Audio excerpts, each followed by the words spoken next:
Hi buddies, welcome back. It's Anne-Sophie and today I'm going to show you how you can set up a screen lock for your Motorola Moto G73 5G. For that, you want to go to your settings and then go to security and now go down to screen lock.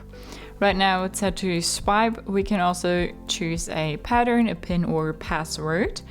With the pattern, be aware that if you draw your pattern to unlock your phone on your screen the whole time, you might be able to see the pattern when you turn your phone against the light. That's just on the side. I'm gonna go with a pin now and set a pin. Re-enter that, confirm, and now we can say what we want our, screen to display. Show all notification content, show sensitive content only when unlocked, or don't show notifications at all. I'm gonna go with show all notification content. You can choose whatever you like there. And if we go back, lock our phone, want to unlock it again, we need to put in our PIN.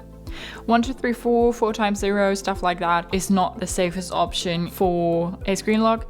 You want to be a bit more creative here. We just use it as an example. So that's how you can set up a screen lock on your Motorola Moto G73 5G. Hope you liked it, hope it helped. If so, thumbs up, share and subscribe, and I hope to see you next time. Bye.